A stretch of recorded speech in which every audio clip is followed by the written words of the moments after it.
This is Beto. He's been living in this tiny setup my dad put together a few months ago. It has a filter, a substrate, and a few dying plants. But honestly, Beto deserves way better, so I'm finally giving him a proper home. I picked up this cube tank with about 4 times more space for him to swim, about 35 liters. I started by laying a piece of styrofoam to make sure the bottom of the tank stays level, because the entire weight sits on the glass. I want the background to be black, so I got some black vinyl. I've never used this material before, so I watched a few YouTube tutorials. By the way, I'm sorry that this part is out of focus. I sprayed the back with soapy water to avoid air bubbles. I used the card to push them out, from the center outwards. I think it looks pretty good. Now I let light.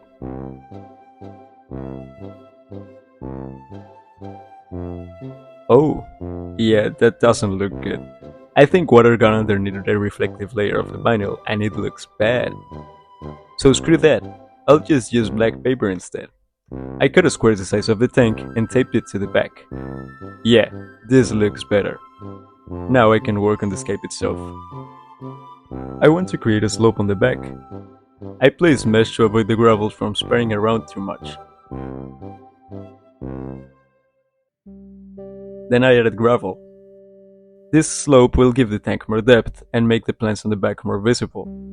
The thicker layer will also form anaerobic zones, which host specific bacteria that can break down nitrates and improve the water quality. I covered the gravel with mesh so it doesn't mix. I added nutrient substrate on top so the plants can grow.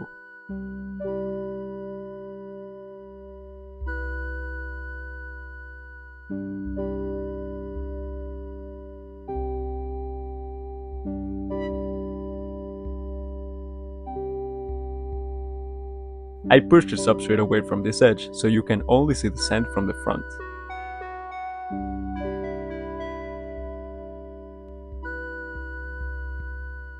I kept the sand layer thin enough for small plants to be able to reach the nutrients underneath.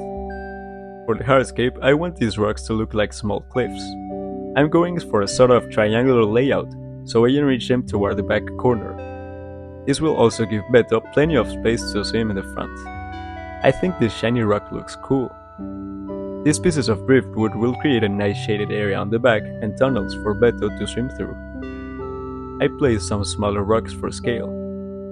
I added some gravel to give the sand more texture and make it look more natural. It's time for my favorite part, planting. I'm going to plant everything before filling the tank with water. I'm using many plants with big roots, so doing it this way helps avoid drilling the substrate out.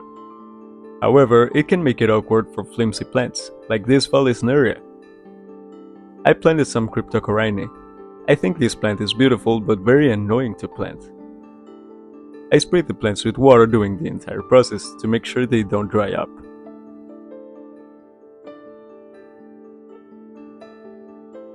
I always use Kabomba in my tanks. It absorbs nutrients directly from the water and grows very fast, so it helps filter the water. Plus, I think it's excellent at filling out backgrounds. I added some red Ludwigia for color.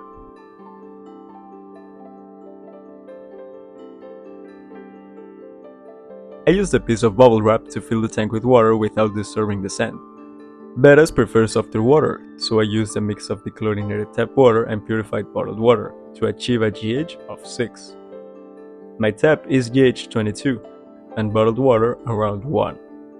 To calculate the ratio, I used this formula. In my case, that's around a quarter of tap water and 3/4 of bottled water. This method also reduces silicates found in tap water, which can cause algae. Plants don't need them anyway. I think the tank is missing some plants, so let's add some more. I added some frogbit. Floating plants are excellent at absorbing excess nutrients. Next, I planted water wisteria, another fast grower to keep nitrates down. I added some hydrocodone. This is one of my favorite plants. It's beautiful and the tiny leaves give the tank more scale and detail. Hydrocodone also works as a hiding spot for small organisms that keep the ecosystem stable. I added lucky bamboo. Its roots will create extra shelter for tiny critters and absorb nitrates. To speed up the cycle, I added beneficial bacteria. I also introduced some snails to eat leftover waste and prevent ammonia spikes. They'll also eat algae and help keep the tank clean. You might have noticed that the water is quite cloudy. This is completely normal in new tanks. It's a mix of dust from the sand and a bacterial bloom. When you set up a tank, there's suddenly a ton of nutrients and surfaces for the bacteria to colonize, so they start multiplying rapidly and take over the water column. The tank should clear up in a few days, once the dust and bacteria settle down. The filter just arrived.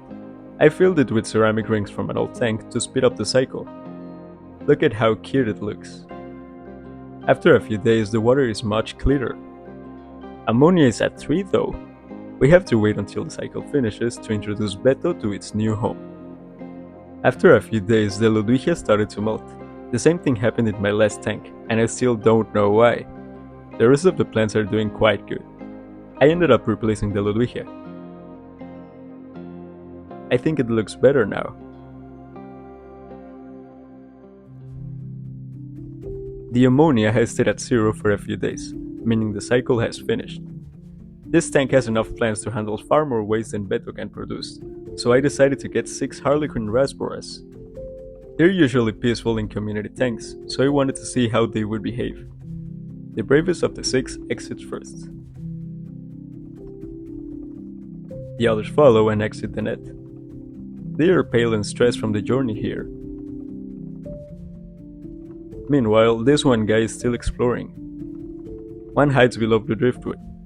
It's clearly stressed, but it slowly gains confidence and swims out into the open.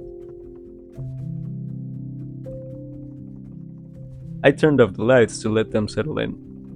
By the next day, they seem much more confident and colorful. I let them settle for a few days. I'm really excited to see how they will interact with Beto.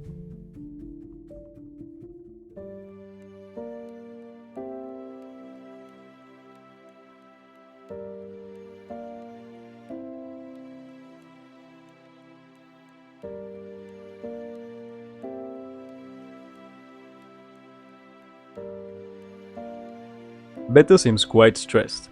This is a completely new environment for him. The rasboras also seem very alert. I thought the stress would go away, but after a few hours, it is clear that there isn't enough space for both of them, and Beto seemed to be getting harassed. In the end, this is Beto's tank, so I removed the rasboras. I put them in my 200-liter South American style tank, where they will have way more space and won't bother any other fish.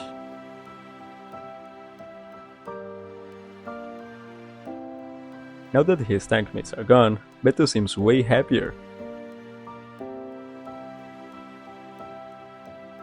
A few days later, I noticed he built a bubble nest, which is a strong sign he feels comfortable and ready to breed. I introduced the female, Bertha, inside a transparent container so they can meet each other without direct contact. She seems curious about Beto. Once he sees her, he shows interest too. After 24 hours, I released her into the tank. He immediately flares and chases her. This aggression is expected during beta breeding. Beto is establishing dominance, and she doesn't seem that scared, and is even following him, which could mean she likes him.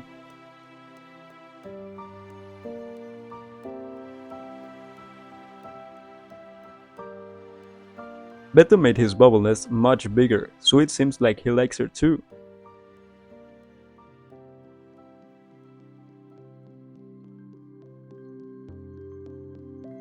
A few hours later, it finally happens. He approaches her and the breeding ritual begins. He tightly wraps his body around her, triggering her to release a small batch of eggs, and he releases his sperm to fertilize them.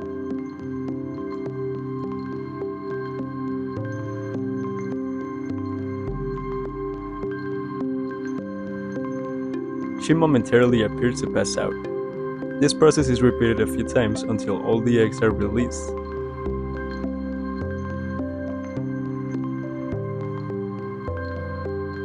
Now, the couple will retrieve the eggs scattered over the substrate and place them in the bubble nest.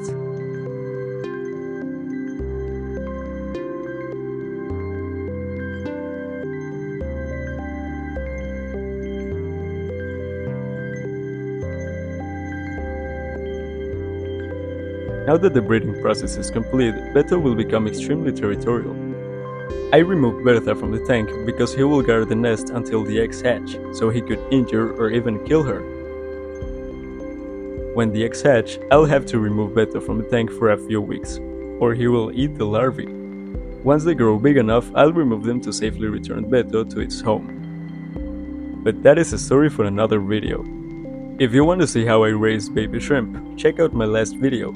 Thanks for watching until the end.